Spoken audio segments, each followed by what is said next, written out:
Ethiopia, forces in the Tigray region have accused troops from neighboring Eritrea of starting a full-scale offensive.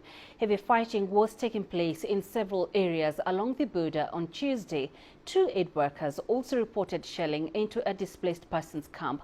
The U.S. Special Envoy for the Horn of Africa, Mike Hammer, said the United States was aware of Eritrean troops crossing into the Tigray region and condemned it. Eritrea had withdrawn its troops from most areas in Tigray last year after they supported the Ethiopian military in earlier phases of the conflict. Meanwhile, Ethiopia has rejected a report by UN human rights investigators.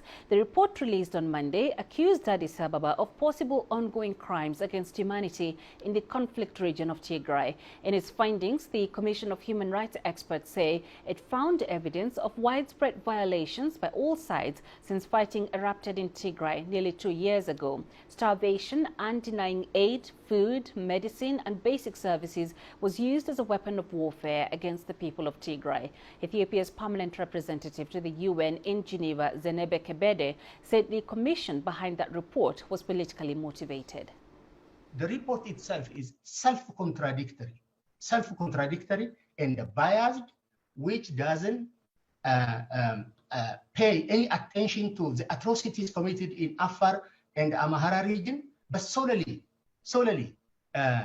focusing on Tigray. Therefore, we have no other option but to reject this report, as we have rejected the resolution that established it and the very establishment of this mechanism as well.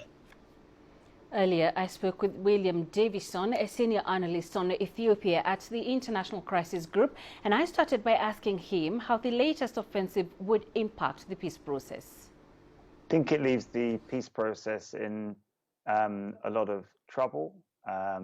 But clearly there had been a very significant drop in fighting between the federal military and the Tigray forces this year, some increase in humanitarian aid deliveries, but then a failure to agree on key components that were needed to start formal negotiations, and particularly that related to Tigray leadership's demands that the siege is lifted and services are restored to Tigray before any serious negotiations can begin. So it's in the context of that sort of failure and the complete lack of progress in addressing the underlying political disagreements that we saw a resumption of war on the 24th of August. And now, because war has resumed, we see the full return to the conflict picture of the Eritrean military. We are even further away from addressing those issues, particularly regarding service restoration, the unrestricted delivery of fuel, etc., which were impediments to gaining momentum in the peace process.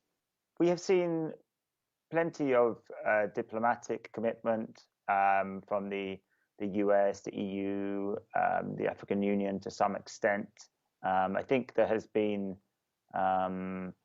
a period when more could have been done between June and August, especially to address that issue of restoring services to Tigray that was so critical. What we've not really seen is anyone willing to use their leverage to try and apply any form of sort of coercive measures to try and influence a change in behavior, either from Tigray's government, the Eritrean government, or of course the federal government in Addis Ababa. So if you take that as a lack of commitment, then you could say it was insufficient, but we've certainly seen plenty of diplomatic activity to try and get the parties to stop fighting and resolve their disputes via negotiations rather than on the battlefield.